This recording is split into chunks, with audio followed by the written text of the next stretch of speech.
ఇప్పుడు మీకు స్టోరీ చెప్తా. అది వింటే ఖచ్చితంగా ఫీల్ అవుతారు. నేను కూడా ఇప్పుడే చూశాను. ఒక గర్ల్ ఫ్రెండ్ ఉంటుంది. తనొచ్చేసి వాళ్ళ బాయ్ ఫ్రెండ్కి ఒక ఛాలెంజ్ ఇస్తుంది. నాన్న నన్ను చూడకుండా, నాతో మాట్లాడకుండా, నా గురించి ఆలోచించకుండా ఒక రోజంతా ఉండు. అలాగాని ఉంటే నేను నిన్ను ఎప్పటికీ వదలను, నిన్నే పెళ్లి చేసుకుంటా అని చెప్పి ఛాలెంజ్ ఇస్తుంది. సరే బేబీ, నీకోసం ఒక రోజు ఉండలేనా అని చెప్పి మనవడు వెళ్ళిపోయి తన గురించి ఆలోచించకుండా, చూడకుండా, టెక్స్ట్ చేయకుండా, కాల్స్ చేయకుండా ఒక రోజంతా గడుపుతాడు. గడిపేసి నెక్స్ట్ డే పరిగెత్తుకుంటూ అమ్మాయి దగ్గరికి వెళ్ళి వాళ్ళ ఇంట్లోకి వెళ్ళి గట్టిగా అరుస్తాడు సంతోషంతో. నాన్న నువ్వు ఇచ్చిన ఛాలెంజ్ నేను కంప్లీట్ చేసేసాను, వచ్చాను చూడు అన్నట్టు.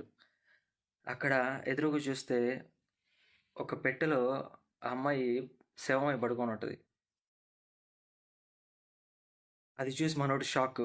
అలాగే చూస్తూ స్టన్ అయిపోయి నిలబడిపోయి ఉంటాడు.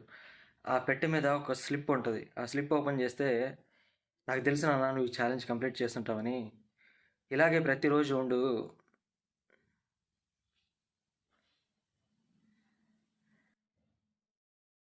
ఇక మీద ప్రతిరోజు నువ్వు ఇలాగే ఉండాలి అని చెప్పైతే ఆ నోట్లో రాసి ఉంటుంది. మ్యాటర్ ఏంటంటే అమ్మాయికి క్యాన్సర్ ఒక రోజులో చనిపోద్దని తెలిసి వాళ్ళ బాయ్ ఫ్రెండ్కి ఒక నోట్ రాసి ఒక ఛాలెంజ్ ఇచ్చి తనైతే వెళ్ళిపోయింది. హ్మ్. అది చూశాక నాకైతే మెంటలెక్కిపోయింది. అందుకే షేర్ చేద్దామని